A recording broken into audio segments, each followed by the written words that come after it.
नमस्कार, जय हिंद, वंदे मातरम। सभी का अभिनंदन है एनडीसी निशुल्क क्लासेस में और सुप्रभात। ये सुबह सुबह की मॉर्निंग क्लास और मॉर्निंग में ही रिकॉर्ड हो रही है और मॉर्निंग में ही आपको मिलेगी। तो बहुत बहुत स्वागत है और उम्मीद करता हूँ उठ गए होंगे और चाय वाले ने चाय भी पी ली होगी।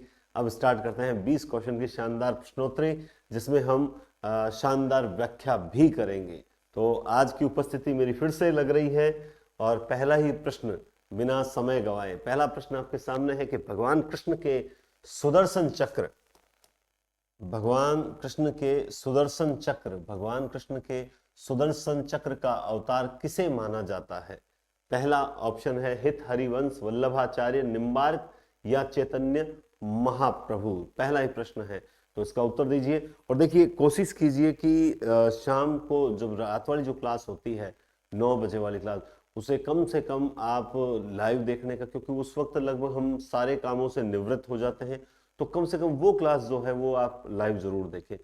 फिर ये अगर आप लाइव नहीं देख पाते हो तो कोई बात नहीं, इसे पूरे दिन में देखिए, लेकिन 24 घंटे में जरूर देखिए। अगर आप 24 घंटे में नहीं देखते हो तो फिर क्या होता है, आपका फीडबैक लगता है कि शायद आपको ये क्लास पसंद नहीं आ रही होगी। तो इसलिए हमें लगता है चलो कोई बात नहीं, एक मारवाड़ी में थोड़ा आलस ही कर गए, है ना, थोड़ा आलस कर गए, चलो यार बाद में रिकॉर्ड कर देंगे। फिर वो आप में निराशा या हताशा होगी ना, तो ऑटोमेटिकली हम में आ जाए कि स्टूडेंट जब पढ़ना ही नहीं चाहते तो हम क्यों पढ़ाएं, है ना। तो इसलिए आप पढ़ें, आप पढ़ोगे और हमें लगेगा नहीं फीडबैक बहुत शानदार आ रहा है, तो ऑटोमेटिकली अंदर से एक जिम्मेदारी का एहसास होता है कि नहीं, क्लास तो रिकॉर्ड करनी पड़ेगी। सुबह चाहे छुट्टी हो चाहे नहीं हो, जल्दी तो उठना पड़ेगा। चलिए, तो भगवान कृष्ण के सुदर्शन चक्र का अवतार किसे माना गया है? तो इसका उत्तर आपने दे दिया होगा अब तक, और इसका उत्तर होगा निम्बार्क संप्रदाय। आप जानते हैं निम्बार्क संप्रदाय जो है वो बहुत ही इंपॉर्टेंट संप्रदाय है। और निम्बार्क यानी नीम के पत्ते पर जो अर्क यानी सूर्य के दर्शन कराने के कारण इनका नाम क्या पड़ा था? निम्बार्क, है ना। और ये निम्बार्क जो है, इसका जो दर्शन है, इसका जो दर्शन है वो दर्शन कौन सा है? अद्वैतवाद। कौन सा है? अद्वैतवाद, या जिसे हम क्या बोलते हैं? भेदा भेदवाद। क्या बोलते हैं? निम्बार्काचार्य द्वारा अद्वैतवाद या भेदा भेदवाद दिया गया था। इसकी जो पीठ है, इसकी जो पीठ है वो है सलेमाबाद में। कहाँ है इसकी पीठ? इस संप्रदाय की पीठ है सलेमाबाद, जो कि अजमेर, सलेमाबाद अजमेर में इसकी पीठ है। और इसमें राधा तथा कृष्ण की युगल उपासना होती है, युगल उपासना होती है, राधा और कृष्ण की युगल उपासना होती है। इससे समझ आ रहा है कि ये कृष्ण भक्ति से संबंधित संप्रदाय है। और अंत में है एक बहुत अच्छी चीज बता रहा हूं कि वैष्णव भक्ति, वैष्णव भक्ति का प्राचीन संप्रदाय माना जाता है। क्या माना जाता है? वैष्णव भक्ति का प्राचीन संप्रदाय माना जाता है। कौन सा संप्रदाय? निम्बार्क संप्रदाय। तो ये पहला क्वेश्चन और पहले क्वेश्चन की व्याख्या। दूसरा प्रश्न है, हालांकि हमने पिछली क्लास के लास्ट प्रश्न में इस प्रकार से अष्टछाप कवियों का पूरा वर्णन लिखा भी था, लेकिन आज यहां पूछ लिया कि अष्टछाप की स्थापना कब हुई थी। तो अब आपको बताना है 1500 ईस्वी, 1550, 1565 ईस्वी या 1600 ईस्वी। तो बताओ देखें इसका। तो बिल्कुल आपने इसका उत्तर दे दिया होगा, और इसका उत्तर दे दिया होगा आपने 1565 ईस्वी। और इस अष्टछाप की स्थापना हुई थी, इस पर जो है वो छाप किसने लगाई थी, है ना। अष्टछाप की जो छाप है वो किसने लगाई थी? वल्लभाचार्य ने या विठलनाथ ने? तो आप इसका उत्तर क्या दोगे? विठलनाथ ने लगाई थी। किसने लगाई थी? विठलनाथ ने लगाई थी। और आप जानते हैं सभी कि जो क्रम है, कुंभन दास है, फिर सूरदास है ना, उसके बाद 4 सदस्य हैं। अब वो कौन सा होगा? परमानंद दास होगा या कृष्णदास होगा? बस यही परमानंद होगा या फिर कृष्णदास होगा, क्योंकि यहीं पर देखो स्टूडेंट अटकता कहां है, बस वो यही, क्योंकि ये 4 सदस्यों में आके वो यहीं अटकेगा कि प्रश्न पे परमानंद आएगा या कृष्ण आएगा, बस यहीं अटकेगा। ठीक है, बाकी कहीं नहीं अटकेगा। बाकी यहां पर आप आओगे तो यहां तो क्लियर पता लग जाएगा। जो विठलनाथ के 4 शिष्य हैं, गोविंद स्वामी है ना, और छीतू चौबे है ना, और चतुर्भुज दास, ठीक है, और उसके बाद आ जाएगा नंददास। तो ये तो इनका क्रम है और ये बड़ा सिंपल है। 1505, 1505, 1515, 1530 और 1533, बस यही तो दिक्कत हुई। लेकिन आपको यहां भी पता लग जाएगा कि ये चलो ये 1468 है तो ये 1478 है, ठीक है। तीसरे नंबर पे आता है वो क्या होगा, 1493 है, फिर 1496 है। लेकिन आपको क्रम, बस यहां आप जो है वो कंफ्यूजन में ना आ जाए कि पहले कृष्णदास आएगा या परमानंद दास आएगा, क्योंकि हम इनका विवरण नहीं पढ़ते हैं पढ़ते समय, इसलिए स्लिप ऑफ माइंड होने के चांसेस बनते हैं। जब तक आप ये नहीं पता करोगे कि हम क्या चीज भूल सकते हैं और क्या, भाई जैसे रिवीजन करते हैं कुछ स्टूडेंट, तो वो रिवीजन करते समय राजस्थान का क्षेत्रफल 3,42,239 है ना, आदिकाल की समय सीमा याद करते हैं। अरे ये चीजें तो पढ़ते पढ़ते हम मतलब बूढ़े हो रहे हैं एक तरह से, समझ रहे हो बात आप। रिवीजन वो चीज की जाती है जो पहली बार पढ़ते समय हाईलाइट की जाती है कि भाई ये कठिन चीजें लग रही है, इस चीज को तो मुझे एक बार वापस पढ़ना है, मैं उसे भूल सकता हूं, तो मुझे रिवीजन करना है। रिवीजन के लिए भी थोड़ा ध्यान में रखना जरूरी है। सूरदास जी को पुष्टि मार्ग का जहाज किसने कहा था कि कि पुष्टि मार्ग को जहाज जहाज जहाज जात है, जाको कछु लेनो हो सो लेऊ, ये बात किसने कही थी सूरदास जी के संदर्भ में, ये पंक्तियां किसने कही थी? तो बिल्कुल आपको इसका उत्तर मिल चुका होगा, इसका उत्तर है विठलनाथ। ठीक है, अगला थ्योरिकल प्रश्न है कि भक्ति काल से संबंधित कथन सत्य कथन है, निम्न में से कौन सा कथन जो है वो सत्य है? तो ये चार कथन आपके सामने है। जैसे डॉक्टर गुलाब राय कहते हैं कि भक्ति काल पराजय की क्षति का पूरक था, कि लगातार हताश निराश जो अपनी जो राजनीतिक शक्ति थी वो पराजित हो चुकी थी, और जब राजनीतिक शक्ति यानी नेतृत्वकर्ता ही पराजित हो चुके थे तो आम जनता क्या है कि बस उस पराजय को भुलाने के लिए भक्ति की ओर प्रवृत्त हुई थी। डॉक्टर सतीश कहते हैं कि बौद्ध धर्म की क्षयग्रस्तता, बौद्ध धर्म अपने मतलब जो पहले एक चरम परवान पर था, उसके बाद वो चरम परिणति मतलब एकदम नीचे आ चुका था, परिणति नहीं, पराजित मनोवृत्ति के समन का प्रयास, जो पराजित मनोवृत्ति थी उसके समन के लिए हम भक्ति की ओर प्रवृत्त हुए। स्वाभाविक आस्था का प्रतिफल है हजारी प्रसाद द्विवेदी। तो ये चार कथन है, एक कथन जो है वो सही नहीं है, इसमें से चारों में से एक कथन सही नहीं है, वो कौन सा कथन है देखिए बताइए। तो पराजित मनोवृत्ति के समन का प्रयास डॉक्टर भंडारकर का कथन नहीं है। ये बीच में डिस्टर्बेंस नहीं करें, ठीक है। हाँ, तो ये जो यहां पर है ये गलत है, बाकी ये तीनों कथन है और आपने पढ़ रखे हैं। भक्ति काल को किसने अरबों की देन कहा है, भक्ति काल को किसने ईसाइयत की देन कहा है, भक्ति काल को किसने इस्लाम की देन कहा है, भक्ति काल को किसने स्वाभाविक आस्था का प्रतिफल कहा है। तो ये सारी चीजें हम पहले भी जो फर्स्ट क्लास जो थी भक्ति काल में उसमें चर्चाएं कर चुके हैं। उसके बाद में अब देखो ये क्वेश्चन, ये इंपॉर्टेंट क्वेश्चन क्यों हो जाता है, क्योंकि आप शुक्ल याद करते हो, हजारी प्रसाद द्विवेदी याद करते हो, ताराचंद कर लोगे, ग्रियर्सन कर लोगे, तासी कर लोगे, लेकिन जब आप भंडारकर की बात आएगी, सतीश जी की बात आएगी, तब आप सोचोगे कि हाँ ठीक है रिवीजन कर लिया। ये असल में रिवीजन वाली चीजें तो ये होती है, लेकिन हम लोग क्या है, शुक्ल का तो अब मतलब सबको पता है कि शुक्ल इस्लाम के उदय के कारण, जो इस्लाम के भारत में आगमन के कारण भक्ति का उदय, ये मानते हैं। और हजारी प्रसाद द्विवेदी उनका कटाक्ष करते हैं कि यदि मैं इस्लाम का महत्व भूल नहीं रहा, यदि इस्लाम भारत में ना आया होता तो भी भक्ति का उदय वैसा ही होता जैसा आज है। तो आपको इन चीजों को रिवीजन करना चाहिए, न कि बार बार पढ़ी हुई चीज को। सूरदास के जो दृष्टिकूट पद हैं वो किस ग्रंथ में संकलित है? तो बहुत अच्छी बात है, ये अच्छा प्रश्न है। सूरदास के जो दृष्टिकूट पद है वो किस ग्रंथ में संकलित है? तो इसका उत्तर आपने दे दिया होगा, इसका उत्तर होगा साहित्य लहरी। साहित्य लहरी में जो है दृष्टिकूट का पद का, दृष्टिकूट का अर्थ क्या होता है? दृष्टिकूट का अर्थ होता है रहस्यपूर्ण, या फिर इसका अर्थ होता है अर्थ गोपन शैली। क्या होता है?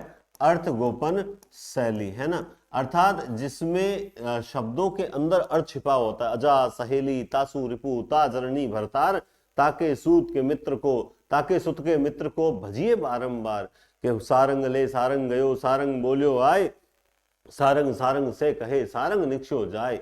तो ये जो पद है जिसे हम सेकंड ग्रेड में काव्य दोष पढ़ते समय हम क्लिष्ट दोष के अंतर्गत रखते हैं, वो क्लिष्ट दोष के अंतर्गत रखने वाली जो चीजें हैं, जो दोहे हैं, जो पद हैं, वो सारे दृष्टिकूट के ही तो होंगे, है ना। 4 मिले 64 किले हर्षित 32 करोड़, इस प्रकार से। या एक बहुत बढ़िया लिखते हैं कि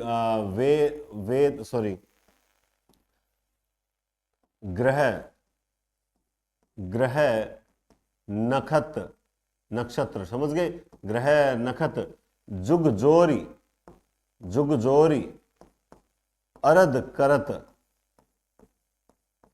बनत वही खात, बनत वही खात। अब इस टाइप के 3-4 लिख रखे हैं, ग्रह नखत जुग जोरी अरद करत सोई बनत वही खात, और एक वेद ग्रह नखत जोरी अरद करत सोई बनत। अब मैं आपको बताता हूं, नक्षत्र कितने हैं, 9 है, सॉरी ग्रह कितने हैं, 9, नक्षत्र कितने हुए, 27, और जुग कितने हुए, 4, तो 27 27 और 31 और 9 40, तो जोरी यानी जोड़े तो हो गए 40, 40 को अरद करो, अरद करे तो भाग लगाया 2 का, अरद करे कितने हुए, 20, यानी हो गए 20, 20 से हमने क्या निकाला, 20। हे उद्धव, मुझे, हमें गोपियां कहती है, हे उद्धव हमें तुम्हारे जो ये क्या कहते हैं, ये जो भाषण है तुम्हारा, ये जो उपदेश है वो हमें विष की भांति लग रहे हैं। वहीं इसको एक कर रखा है कि वेद ग्रह नखत जोरी अरद, तो वेद कितने होते हैं, 4, नक्षत्र कितने होते हैं, 9, वेद सॉरी फिर वही बात है, वेद ग्रह ग्रह कितने होते हैं, 9, नक्षत्र कितने होते हैं, 27, तो भी रिजल्ट कितना आएगा, 40। अब देखो अलग अलग टाइप से दृष्टिकूट में, सारंग को लेकर भी बहुत से पद दे रखा है, दीपक ले दीपक चली कर दीपक की ओर, दीपक को लेकर भी बहुत अच्छा लिख रखा है। तो चाहे वेद कहो तो 4 है, और युग कहो तो भी 4 होते हैं। तो इस तरह के अलग अलग पद होते हैं। कई बार स्टूडेंट बोलते हैं सर ये ऐसा नहीं है, ये तो ऐसे है, उसमें वेद है जुग नहीं है। नहीं, सारंग को लेकर बहुत से हैं, वैसे ही इनको लेकर भी बहुत से लिखे हुए दृष्टिकूट पद। और दृष्टिकूट पद इसमें कुल कितने पद हैं, दृष्टिकूट वाले जो है इस साहित्य लहरी में कुल पद कितने हैं, तो आपने उत्तर दे दिया होगा लिख के कि सर दृष्टिकूट जो साहित्य लहरी की सबसे बड़ी विशेषता है, इसमें जो पदों की संख्या है, सर्वपदों की संख्या 118 पद है। कितने पद हैं, 118 पद है। इसके अंतिम भाग में, साहित्य लहरी के अंतिम भाग में जो है क्या बताया गया है, वंशावली बताई गई है। वंशावली बताई है सूरदास ने कि भाई मेरी वंशावली क्या है, और खुद का नाम बताया सूरजदास। क्या नाम बताया है खुद का, सूरजदास नाम बताया है। साहित्य लहरी इनकी एक रीति परक रचना मानी जाती है। क्या मानी जाती है, रीति परक रचना मानी जाती है। इसे अलंकार विषयक ग्रंथ भी कहा जाता है, मतलब ये अलंकार विषय का ज्ञान भी करवाता है, अलंकार विषयक ग्रंथ है। तो बस साहित्य लहरी में से अगर पूछेगा तो ये 3-4 बातें तो पूछेगा, और पूछेगा क्या, बस इतना ही तो याद करना था। आगे चलते हैं कि अनेकार्थ मंजरी, मान मंजरी, रस मंजरी किस कवि की रचनाएं हैं। बड़ा अच्छा प्रश्न है, मुझे नंददास बड़े पसंद है कि अनेकार्थ मंजरी, मान मंजरी किस रूप में। तो मंजरियां, पहले तो जब मंजरी आती है तो मैं हमेशा स्टूडेंट को एक चीज याद दिलाता हूं कि मंजरियां 5 हैं, तो 5 मंजरियां आपके दिमाग में होनी चाहिए। लेकिन खैर हम तो यहाँ बात कर लेते हैं। तो ये किसकी है, तो सबसे पहले नाम आते ही आप लोगों ने इसका उत्तर दे दिया होगा कि सर ये तो नंददास की, ये तो बड़ी बात हो गई। नंददास की ये जो 2 मंजरियां हैं, अनेकार्थ मंजरी और मान मंजरी, ये दोनों ही पर्याय कोश ग्रंथ हैं। ये दोनों ही क्या है, पर्याय कोश ग्रंथ हैं। क्या है, ये दोनों पर्याय कोश ग्रंथ है। सबसे इंपॉर्टेंट बात इनके बारे में यही है। ठीक है, अब रही बात मान मंजरी की, किसकी रही, मान मंजरी। तो मान मंजरी इनका भाषा विषयक प्रौढ़ ज्ञान और पांडित्य का घोतक है। यानी जो ये मान मंजरी है, इसमें आप मानो चाहे मत मानो, ये मान मंजरी जो इनका भाषा विषयक प्रौढ़ ज्ञान और इनके पांडित्य को सूचित करने वाला ग्रंथ है, कौन सा है, मान मंजरी इनमें से। ठीक है, और इसके अलावा इनके ग्रंथों में और भी देखो मंजरियां कौन कौन सी है। इनकी है विरह मंजरी है, इनकी है रूप मंजरी है, विरह मंजरी है, रूप मंजरी है, और एक है इनका भंवर गीत। क्या है, भंवर गीत है। ये इनकी कुछ प्रसिद्ध रचनाएं मानी जाती है। अब इसमें जो ये रूप मंजरी है, ये इनका एक लघु आख्यानक है, और इसमें रूप मंजरी जो है वो एक नायिका का नाम है। सबसे अच्छी बात यह है कि रूप मंजरी जो है वो एक नायिका का नाम है। और विरह मंजरी के बारे में खास बात यह है कि विरह मंजरी जो है वो 12 मासा शैली में लिखा गया है। भंवर गीत के बारे में खास बात यह है कि ये निराकार, इसमें जो निराकार ब्रह्म है, निराकार ब्रह्म की उपासना, जो निराकार ब्रह्म की उपासना का खंडन किया गया है। क्या किया गया है, निराकार ब्रह्म की उपासना का खंडन किया गया है। ठीक है, तो आपको ये थोड़ा याद रहना चाहिए। जब याद होगा तो आप निश्चित रूप से, देखो कितने हो गए, अनेकार्थ मंजरी, मान मंजरी, रस मंजरी, विरह मंजरी, रूप मंजरी, 5 मंजरियां हो गई ना। और एक मैंने भंवर गीत के बारे में बता दिया। सर इनके और भी तो ग्रंथ हैं, अभी और ग्रंथ है तो आगे और भी प्रश्न है, उसमें उनकी व्याख्या और करेंगे। चलिए आगे है कि रसखान की किस रचना में राधा कृष्ण को मालिन माली। देखो मैं प्रश्न जब पढ़ रहा हूं ना, आप में से मान लो ये दिमाग में आ जाए कि सर ना आप तो सर पहले क्वेश्चन तैयार करके आए हो इसलिए आप उसका उत्तर आ रहे नहीं। मतलब पढ़ाते पढ़ाते पढ़ाते जब एक बैच में 2-2 बार पढ़ा दिया, आपको पढ़ा दिया, इधर ऑनलाइन में एक बैच में पढ़ा दिया, तो कुछ चीजें ऐसी होती है जो ऑटोमेटिकली प्रश्न पढ़ते ही दिमाग में आने लग जाती है। वैसे ही अब जैसे जैसे ये पढ़ा कि रसखान की किस रचना में राधा कृष्ण को मालिन माली, इतने में उस रचना का नाम दिमाग में आ गया। ये क्यों होता है? ये मैं कोई विद्वान थोड़ी हूं, बल्कि ये इसलिए होता है, आप लोगों को भी हो सकता है, आप लोग बस बार बार पढ़ते रहो। जैसे आप खाली बैठे हो, खाली बैठते रील चलाने के बजाय जो अपनी शीट होती है, जैसे ये मेरे सामने एक पड़ी है, मैं इसीलिए छोटी छोटी सीटें देता हूं। जैसे ये हिंदी भाषा का उद्भव विकास की पड़ी है सीट है ना, तो अब ये कितने 4 पेज की सीट है। अब मान लो इसने आपको पहली बार पढ़ रखा है, इसमें निशान कर रखे हैं, बस पढ़ते रहना है कि हाँ पूरे विश्व में इतनी भाषाएं हैं, भाषाओं का वर्गीकरण परिवार के नाम से सर्वाधिक प्रचलित है, विश्व में इतने भाषा परिवार, उनको 4 क्षेत्रों में बांटा गया है। फिर यूरेशिया है, यूरेशियम भारोपीय है, भारोपीय में 10 भाषा परिवार है। फिर जो भाषाओं को बांटा गया है, भारतीय रानी भाषा है, फिर भारतीय रानी भाषा में से अलग किया गया भारत आर्य भाषा अलग किया गया। फिर भारतीय आर्य भाषा को 3 भागों में बांटा गया, एक प्राचीन, एक मध्य और एक आधुनिक। फिर जो प्राचीन है, प्राचीन को 2 में बांटा गया था, एक बांटा गया वैदिक संस्कृत, एक लौकिक संस्कृत। फिर जो मध्य आर्य भाषा काल है उसे 3 भागों में बांटा गया, पाली, प्राकृत और अपभ्रंश। पाली को प्रथम प्राकृत, प्राकृत को द्वितीय प्राकृत, अपभ्रंश को तृतीय प्राकृत कहा गया था। फिर आधुनिक काल।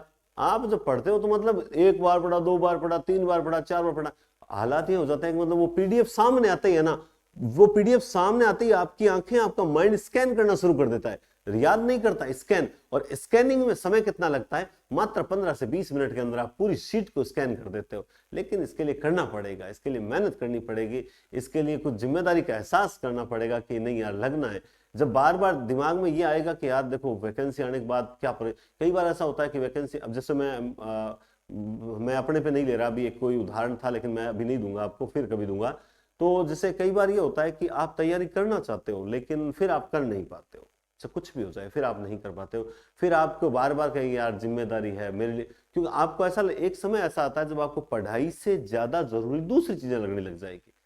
जैसे मैं आज, अब मेरे पे एक, चलो मैं मेरे पे उदाहरण कि मुझे आज आगे की तैयारी से इंपॉर्टेंट लगता है, ये चीज ज्यादा जरूरी लगती है कि मैं बस संतुष्ट हूँ और मैं आपको बहुत बेस्ट पढ़ा सकता हूँ, बस मुझे पढ़ाना ही तो है, यही तो मेरी रुचि है। तो मैंने अपना एक जो है मुकाम जो स्थापित किया है, तो मुझे लगता है कि मैं आप लोगों से कनेक्टेड रखे, ये मेरे लिए ये ज्यादा जरूरी हो चुका है। तो मैं इसलिए आगे की तैयारी सोचता भी नहीं हूँ कि मैं ये सोचता हूँ कि मैं अगर 10 जनों को लगा दूंगा ना तो मैं अपने आप से यूं समझूंगा कि मैं लग चुका हूं।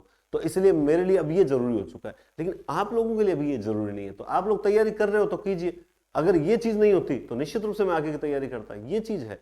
लेकिन एक चीज है, डिग्रियां जो होती है वो ज्ञान की मोहताज नहीं, वो नहीं, ज्ञान डिग्रियों का मोहताज नहीं होता। माफी चाहता हूं कि ज्ञान जो होता है वो डिग्रियों का मोहताज नहीं होता कि केवल डिग्रियां हासिल करने से ही ज्ञान होगा, ऐसा पॉसिबल नहीं। नेट तक जैसे अपन ने कर रखा है, पीएचडी अपन ने जो है मान लो कोर्स वर्क कर रखा है, तो बस ये ठीक है, अब इसमें संतुष्ट है। ये क्यों बता रहा हूं? क्योंकि एक बार मुझे याद है कि स्टूडेंट पूछे सर आपने क्या कर रखा है, क्योंकि ये पूछता है मोल करो तलवार का पड़ा रहने दो म्यान। तो वही चीज बता रहा हूं, आप लोग पढ़ सकते हो, जिस तरीके से मैं बता रहा हूं उससे पढ़ो, आपको निश्चित रूप से फायदा होगा, आपको 101% फायदा होगा, आपको पढ़ना चाहिए। तो राधा कृष्ण को मालिन माली मानकर प्रेमोध्यान का वर्णन करते हुए प्रेम के गूढ़ तत्व का सूक्ष्म विवेचन किसमें किया गया है? तो जब बात आ गई प्रेमोध्यान और प्रेम को, तो रचना आ गई प्रेम वाटिका। क्या रचना आ गई?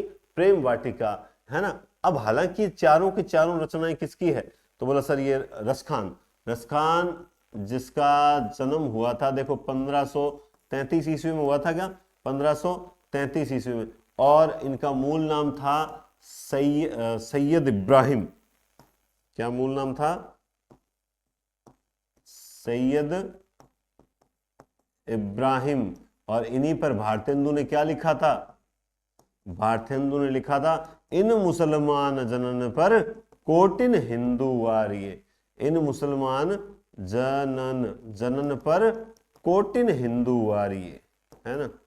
अब ये लाइन आजकल मैं देखता हूं कुछ किताबों में अलग ही लिख रखी होती है कि इन मुसलमान हरि जनन पर हिंदू वारी इस तरह की लिखी हुई है, लेकिन हम तो पहले समय से यही पढ़ते आए, इन मुसलमान जनन पर कोटि, ऐसे विद्वान और हरि को समर्पित मुसलमान जनन पर जो है करोड़ों हिंदू भी न्यौछावर किए जा सकते हैं। तो भारतेंदु की लाइन रसखान के बारे में लिखी हुई है। रसखान 1533, सैयद इब्राहिम, ये चारों की चारों रचनाएं रसखान की है, लेकिन इसमें जो है वो प्रेमोद्यान और राधा कृष्ण को मालिन माली मानकर वर्णन किया गया है।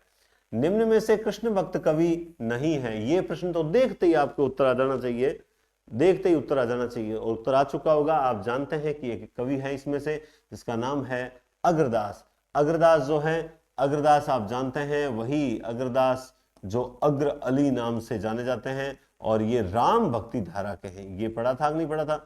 ये राम भक्ति धारा के हैं, इनका उल्लेख हम पहले कर चुके हैं। मीरा की भक्ति में जो रहस्यवाद आपको दिखाई देता है वह सूफियों के प्रभाव के कारण है।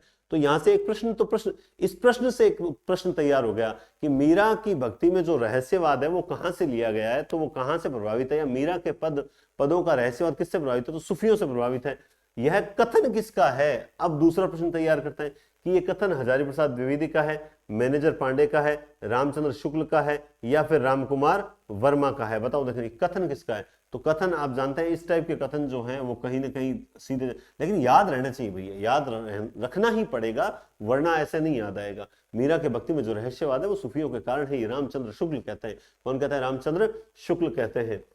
उसके बाद चलते हैं कि श्याम सगाई किसकी रचना है? श्याम की कर दी सगाई, ये रचना किसकी है? तो श्याम सगाई रचना आपने उत्तर दे दिया सूरदास नंददास। सूरदास तो आप कर ही नहीं सकते कि सर सूरदास में तो 3 ही रचनाएं हैं। कुम्मन दास तो आवत जात पनैया टूटी बिसर गयो हरि नाम, वो वाले हैं, तो हो ही नहीं सकता। मीरा ने कोई श्याम की सगाई नहीं कराई थी, उत्तर क्या होगा? श्याम सगाई। तो यहाँ पे अब नंददास की कुछ और रचनाओं के बारे में बात कर लेते हैं।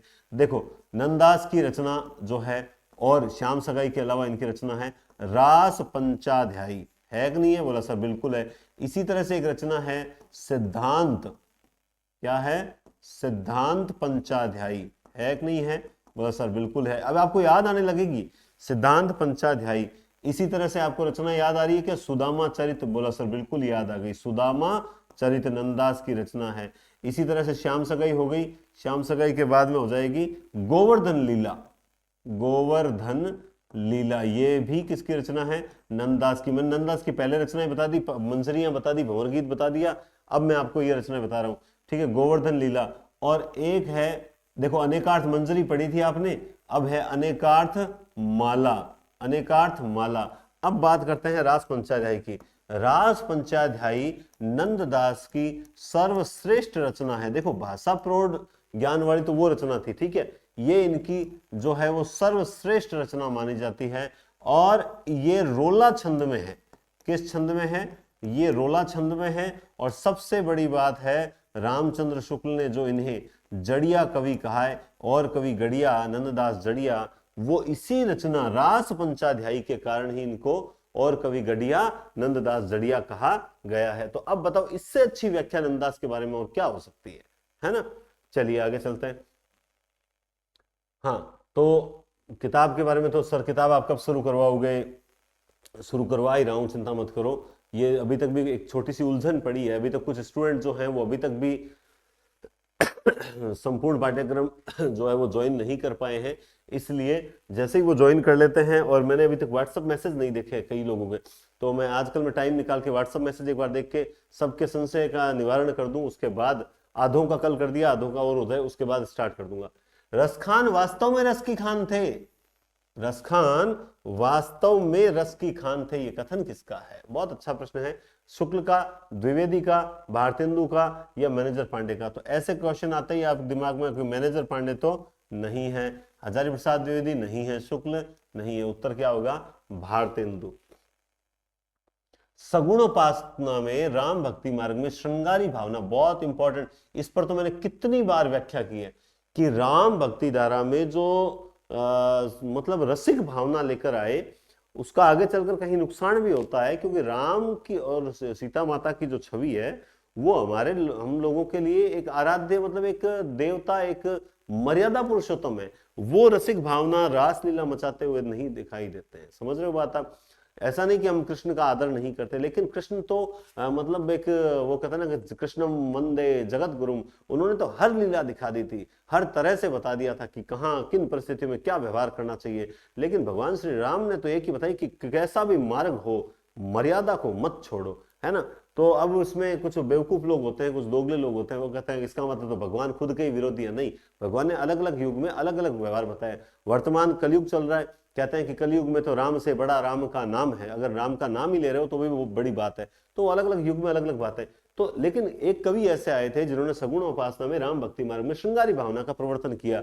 तो वो कवि कौन है? तो वो कवि इनमें से हैं रामचरण दास। और रामचरण दास वो हैं जिन्होंने रामचरितमानस पर टीका भी लिखी थी। रामचरितमानस पर क्या लिखी थी? टीका भी लिखी थी। आगे चलता है, निम्न में से कौन सा भक्ति काल में रचित स्फुट काव्य नहीं है? मतलब स्फुट काव्य नहीं है, टूटा फूटा काव्य नहीं है, यानी वो एक क्रमबद्ध काव्य है। इन चार में से कौन सा है बताओ। देखें कोई खास में से अब आपको देखा, देखो गंग लहरी स्फुट है, अर्ध कथानक स्फुट है, गंग पदावली स्फुट, साहित्य लहरी स्फुट नहीं है। ठीक है, क्योंकि ये रीति परक रचना मानी गई है, अलंकार विषयक जानकारी है इसमें। भक्ति काल को पूर्व मध्य काल किसने कहा है? श्याम सुंदर दास, मिश्र बंधु, गणपति चंद्र गुप्त और रामविलास शर्मा। तो प्रश्न ये भी बड़ा अच्छा प्रश्न है। क्यों? बेसिक में से है, बेसिक प्रश्न है। हमने इग्नोर कर दिया कि बेसिक आ रहे, हाँ ये तो ठीक है रिवीजन किया, नहीं, बेसिक जितना है उतना ही इंपॉर्टेंट है। पेपर में सरल प्रश्न ही गलत होते हैं, कठिन प्रश्न गलत नहीं होते। कठिन को तो हम सचेत होकर करते हैं, इनको हम रफली यूज कर लेते हैं कि हाँ इसका तो ये होगा, बाद में सोचते हैं अल्ले ये तो था ही नहीं, बाहर आने के बाद सही ज्ञान होता है। तो हर चीज को ध्यान में रखो। जैसे भक्ति काल के संबंध में किसने क्या क्या कहा है, देखो सबसे पहले हम बात वहीं से ले लेते हैं ग्रियर्सन की, कि ग्रियर्सन ने जो है वो क्या कहा है। तो ग्रियर्सन ने 15वीं शताब्दी का धार्मिक पुनर्जागरण कहा है। नहीं कहा क्या?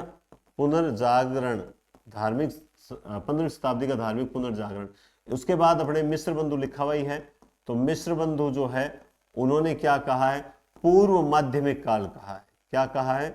पूर्व माध्यमिक काल, पूर्व माध्यमिक काल। फिर तीसरे नंबर पे आते हैं ARC, आचार्य रामचंद्र शुक्ल। इन्होंने क्या कहा है? इन्होंने पूर्व मध्य काल या फिर इन्होंने भक्ति काल कहा है। क्या कहा है? पूर्व मध्य काल या इन्होंने भक्ति काल कह दिया। उसके बाद गणपति चंद्रगुप्त ने भी जो है क्या बोल दिया? पूर्व मध्य काल। यही आया गणपति चंद्रगुप्त, इसका उत्तर क्या हो जाएगा? गणपति चंद्रगुप्त। उसके बाद है बाबू श्याम सुंदर दास। श्याम सुंदर दास, श्याम सुंदर ने भक्ति युग कहा है। क्या कहा है? भक्ति युग, सबसे इंपॉर्टेंट बात है। क्या कहा है? भक्ति युग का श्याम सुंदर दास। रामविलास शर्मा, इन्होंने कहा है लोक जागरण काल। और श्याम सुंदर दास का हो गया, मिश्र बंधु का लोक जागरण काल। वहीं राम प्रसाद मिश्र,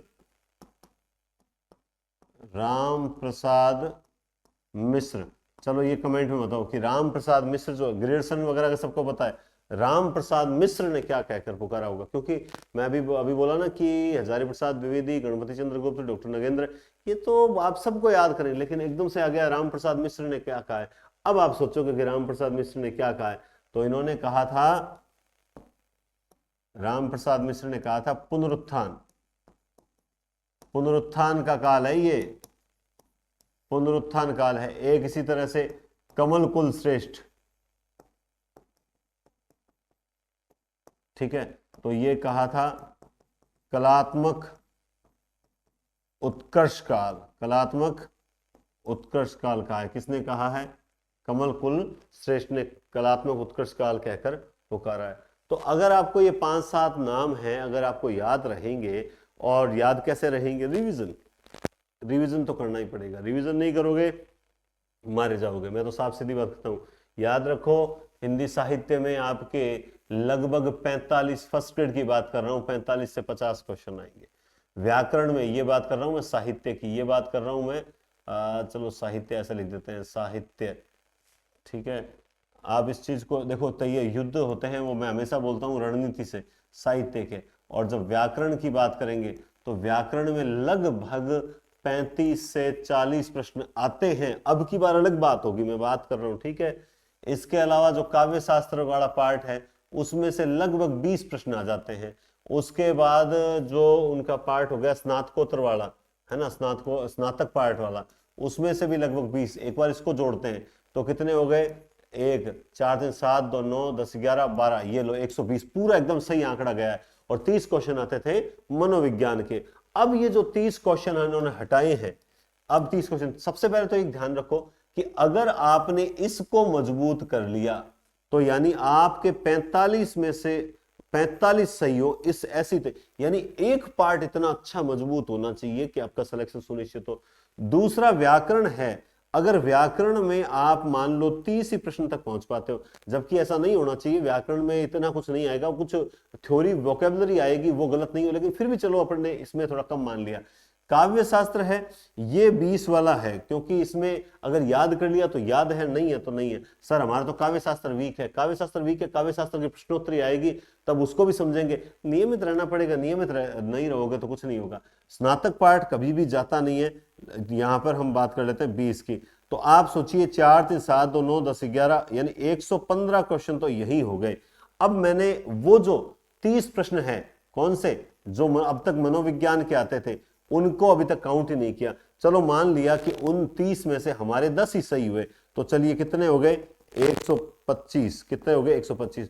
तो भी 125 प्रश्न सही होते हैं। 125 का मतलब ये होता है, 125 अगर उसमें सही हो जाते हैं और 35 अगर हम वहां सही कर देते हैं तो कितना हो जाएगा, 160। आप पहुंच रहे हो 320 का टारगेट, और 320 पर सिलेक्शन होता है। सर पिछली बार कट ऑफ, ये कि पिछली बार की बातें मत करो, ऐसा ही प्रकरण चल रहा है, उस हिसाब से पिछली बार की बातें मत करो।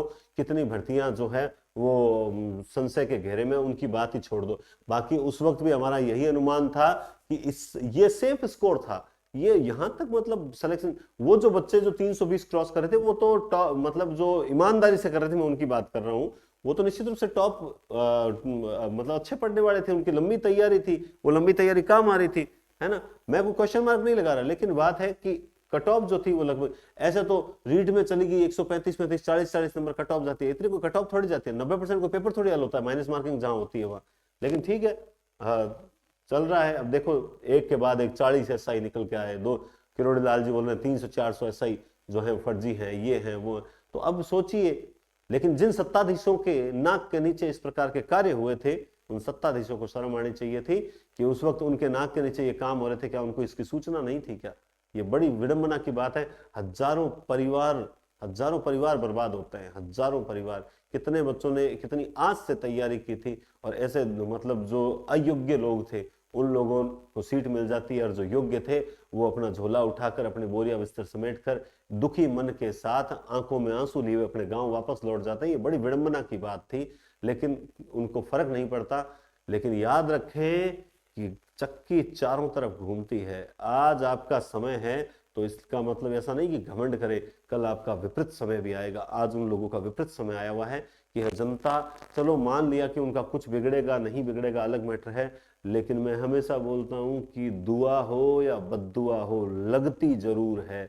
और हजारों गरीबों की बद्दुआएं तो लगेगी, चाहे कुछ भी कर ले, चाहे वो किसी भी कोने में जाके छिप जाए। जिन्होंने इसे घृणिष्ट कार्य किए हैं, उन गरीब बच्चों के बद्दुआएं तो लगेगी, ये तो निश्चित है, वो खाली नहीं जाएगी। ये दावे के साथ कहता हूं, इतना क्लियर कहता हूं। दुआ लगती है तो बद्दुआ भी लगेगी, निश्चित रूप से लगेगी। जिन्होंने उनका हक छीना है उनको तो लगनी भी चाहिए।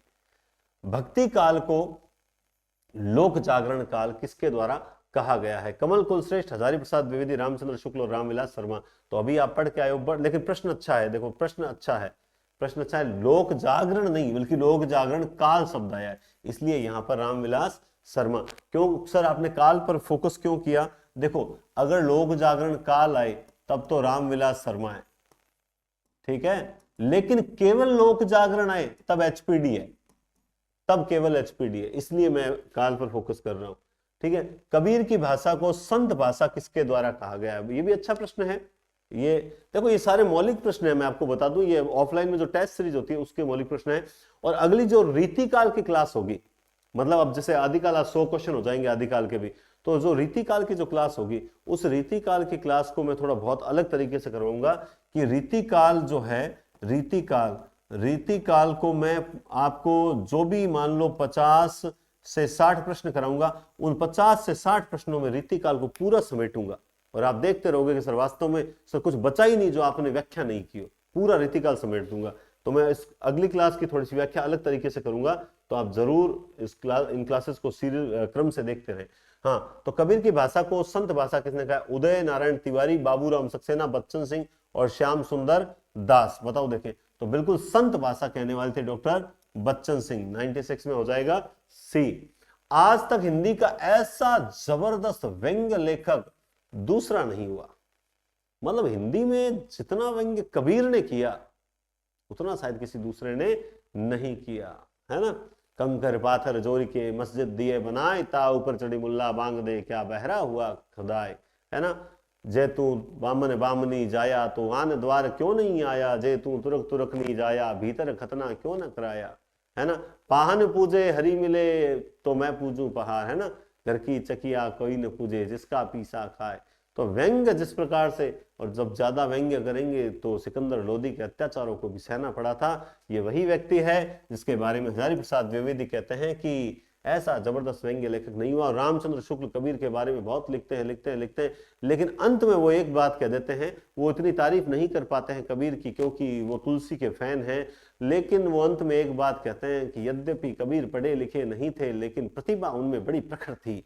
ये बात कहने से चूकते नहीं है, क्योंकि विद्वता कभी भी, विद्वता अपना सम्मान खुद करा लेगी, चाहे वो बड़े से बड़ा विद्वान भी क्यों ना हो। और कबीर ने अपना सम्मान आखिर शुक्ल की लेखनी से करवा ही लिया था, भले ही वो तुलसी के बड़े फैन थे। हजारी प्रसाद द्विवेदी की बात हो रही है। किस संत कवि ने स्वयं को निर्गुण होते हुए भी ईश्वर के सगुण रूप की मान्यता दी थी? निर्गुण था लेकिन, अच्छा इसके अलावा एक हजारी प्रसाद द्विवेदी बहुत बढ़िया परिभाषा मुझे याद आई कि कबीर सिर से पैर तक मस्त मौला थे। सिर से पैर तक मस्त मौला थे, आदत से अक्खड़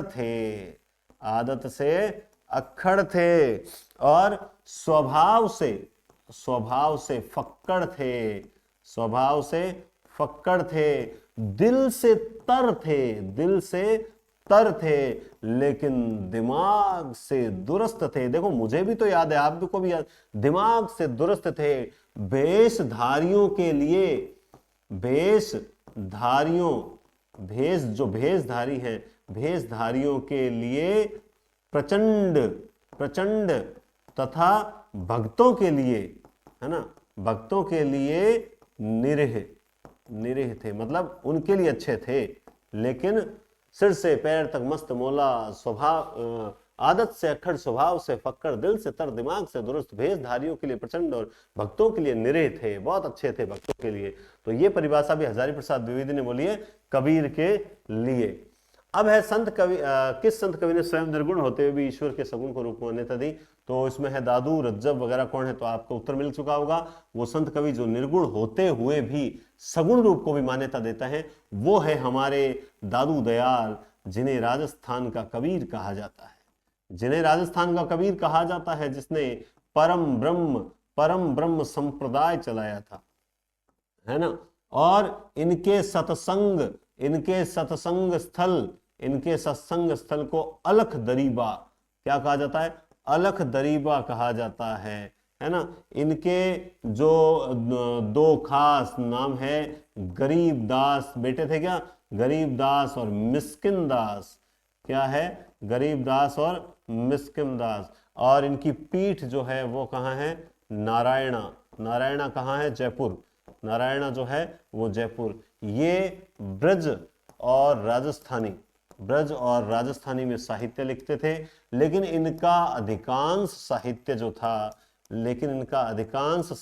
जो था वो था ढूढ़ाड़ी में। क्या था? ढूढ़ाड़ी में था। कुल मिला के चीज एक ही है कि जब आप याद करते हो, आप व्याख्या करना सोचते हो, जब आप दादू पढ़ रहे हो और आपके दिमाग में दादू आ गया, या आपके दिमाग में मैथिली शरण गुप्त आ गया, या आपके दिमाग में कबीर आ गया, या कोई भी कवि आ गया, तो जब कवि या उस कवि का जब नाम आया, जिक्र आया, तो उस कवि से संबंधित आपके सारे चित्र आपके दिमाग में चलने लग जाते हैं, वो सारी चीजें आपको याद आने लग जाती है। समझ लो आप अब व्याख्याता बनने के अधिकारी हो चुके हो, सिर्फ औपचारिक घोषणाएं होना बाकी है। किसी कभी कभी आपने देखा होगा जब चुनाव होते हैं तो दो उम्मीदवार जो होते हैं उसमें से साफ होता है कि अरे यहाँ तो यही जीतना है, ये क्लियर है, बस औपचारिक घोषणा होनी बाकी है। सेम वैसा ही आपको होता है कि बस आपका सिलेक्शन फाइनल हो जाता है, बस औपचारिक घोषणा बाकी होती है। और एक समय ऐसा आ जाता है तैयारी करते करते करते करते करते कि सिलेक्शन तो उसका फाइनल हो जाता है, बस फिर वो रैंक के लिए पढ़ने लगता है। तो आप लोगों के लिए मैं इतना ही कहता हूँ, टिल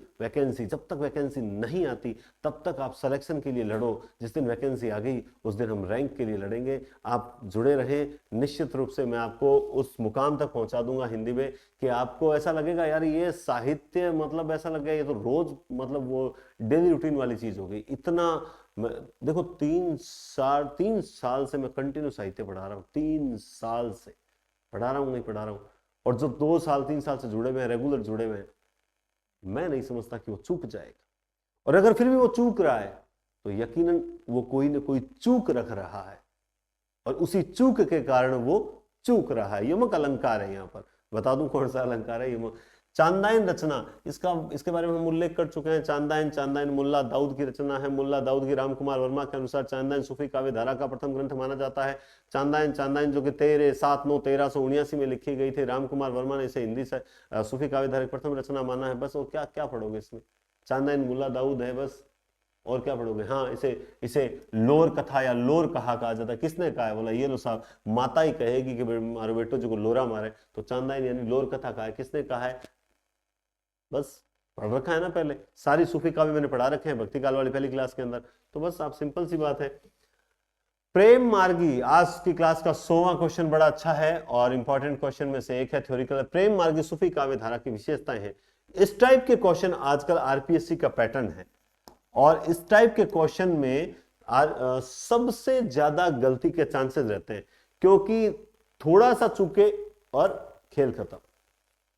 बड़े अच्छे। ईश्वर को नायिका के रूप में परिकल्पित करना, क्या ये सूफी काव्य धारा की विशेषता रही है? सर ईश्वर को नायिका के रूप में याद आ गया कुछ? बोला हाँ सर। नायक को ईश्वर के समकक्ष मानना खोटा, ये भारतीय विचारधारा है। कबीर आदि ने नायक को ईश्वर और खुद को नायिका यानी आत्मा माना है। कथानक रूढ़ियों का अनिवार्यतः प्रयोग करना और सगुण ईश्वर, सूफियों ने सगुण ईश्वर की उपासना की नहीं थी। तो उत्तर आपको मिल गया 1 और 3, तो इसका उत्तर कौन सा हो जाएगा? बी। बस ये लो, कितना इजी में उत्तर निकाल लिया। क्यों निकाल लिया? क्योंकि साहब हमारा भक्ति काल तैयार है पूरा, अब भक्ति काल में से प्रश्न गलत नहीं करेंगे। और इसी के साथ आज की हमारी शानदार क्लास कंप्लीट होती है, और आपसे यही है कि आप जो है वो टेलीग्राम ज्वाइन करके रखें। सब प्रकार की सूचनाएं, हर वीडियो का लिंक वगैरह सब कुछ वहीं मिलता है। क्लास को लाइक करें, शेयर करें। मॉर्निंग की क्लास थी 9 बजे इसलिए डाल रहा हूं, मैंने सोचा आप लोग उठे नहीं होंगे, इसलिए आज क्लास 9 बजे अपलोड करते हैं। तो बहुत बहुत धन्यवाद, टेक केयर, और शाम को मिलेंगे संधि की क्लास के साथ। बहुत बहुत धन्यवाद।